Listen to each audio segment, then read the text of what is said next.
Sammy, touch, give it up, yo! Go! Sammy! 上次的那个主要战力，When I first came to Canada about 15 years ago, I moved to a small town in the East Coast. Being the only few visual minority wasn't easy. I found hip-hop as a shelter for my discomfort and utilized it as an expression that withstands racial stereotypes. Looking back, lots of my earlier work revolves in the theme of racism, identity, and migration. This was something I became aware of, being in another country, from an ambiguous country. I was born in Taiwan, a place where it's still struggling for its identity as well.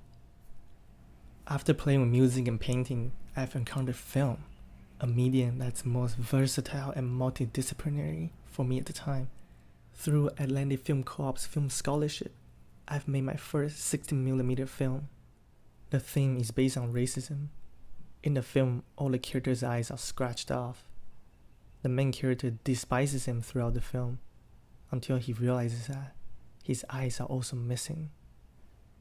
Soon after, I've made another film based on the theme of discrimination. The main character constantly gets bullied as she has messy hair, oversized clothes, and carries an oblong case with her. Towards the end, we discover that the box actually contains beautiful photos which connect with her memories that we don't know about. It is more clear to me now that these films seek to voice the value that is deeply within each one of us, to look beyond our banal senses and transcend from the conventional social value. In my later film works, I intentionally wrote the characters with ambiguity in terms of its gender, race, cultural background, and social class, breaking the common rules of screenwriting in the hopes to challenge the viewers to think beyond stereotypes that is so prevalent in our film culture today, especially after the excruciating disaster of Hollywood cinema. These two films traverse in a dreamlike, trance-like, and surreal sense in its spatial temporal logic. In my belief that if our dreams are able to relegate our reality, then why can't we filmmakers free ourselves from the language of cinema that may be restraining our creative vision? Are we merely slaves for our ideology, or are we able to deconstruct our pre-existing identity? To push boundaries by integrating different elements, medium, and new methods together. These two films utilize digital video, analog film techniques, digital projection, interactive media, contemporary dance, theatrical mise-en-scène, and hand-drawn animation. This was my attempt to push the viewer's limit of what cinema is and what cinema could be. Around the same time, I've encountered new media arts and technology. I realized that we don't need to rely on traditional tools to make art anymore. We can make our own vehicles to convey our vision. I participated in numerous collaborations involving the use of new media technologies, so often that people wonder, what am I? A filmmaker? Musician? A computer programmer? To take the interdisciplinary and intercultural idea even further, in the ongoing collaboration project, Made in China, I even danced on stage with a dance master. In this project, we are exploring our personal memories, heritage, and migration through interdisciplinary collaborations, and challenge the viewers of their impression about China from the use of traditional practice in a more contemporary context. Although it is an ongoing experiment and explorations, I discovered a terrible and superficial review on Review Vancouver. It becomes a question that whether our spectators today still stem from a very conservative perspective on cultural representations, and that every ethnicity has already labeled with anticipation to represent the mainstream view of its culture. And as artists exposing ourselves on stage, are we able to escape from this cultural gaze that is forced upon us? Do we still need to ask ourselves if we are exotic enough or cultured enough for the audience? I naively believe that art is an universal language that is licensed to unfetter our ideologies from the mainstream consumerism and entertainment apparatus. On March 2014, I was visiting the land where I was born, Taiwan. Just when I was about to return to Canada, a very profound social movement has happened. They call it the Sunflower Movement. It started as a student movement occupying Taiwan's Parliament building, which exposed the fact that the government is forcing a major trade deal with China, and tremendous economic, cultural, and political issues may arise. For example, the citizens in China is able to immigrate to Taiwan, as well as making investments a lot easier. As an immigrant, Asian Canadian, and a global-minded artist, I didn't think it was an issue. But my skepticism with politics also led me to recognize the protest as a form of xenophobia and discrimination against mainland Chinese. I was very ambivalent to support this occupation until I stopped watching the news and physically visited the site.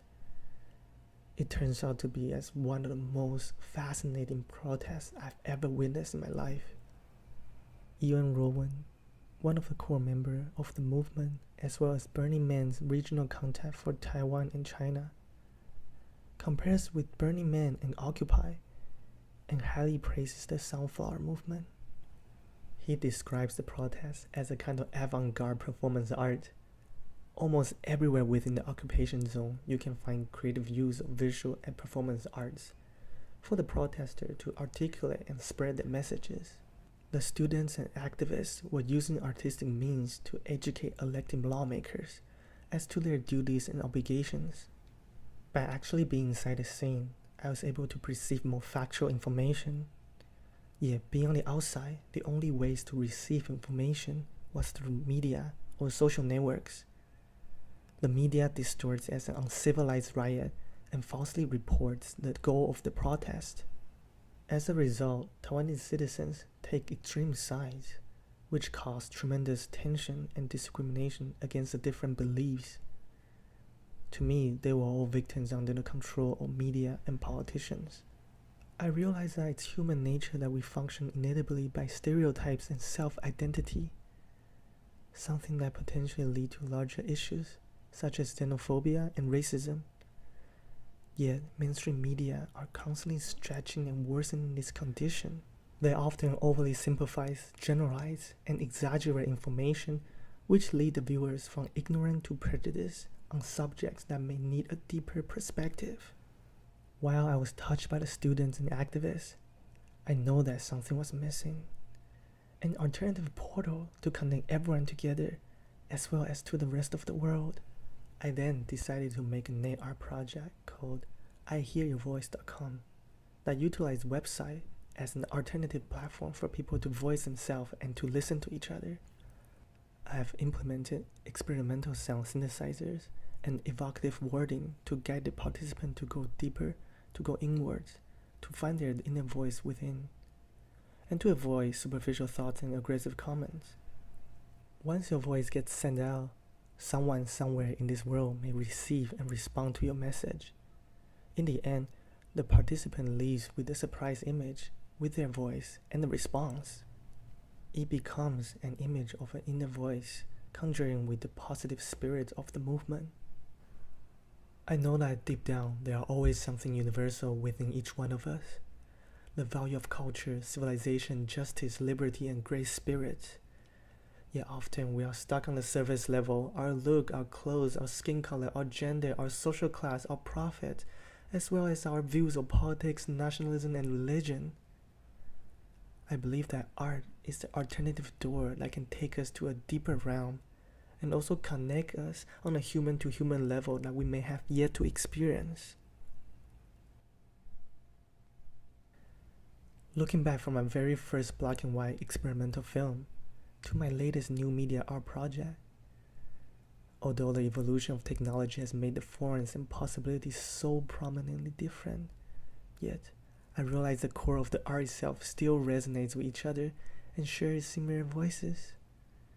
Redefining identity, breaking boundary, inward introspection, and looking beyond the surface.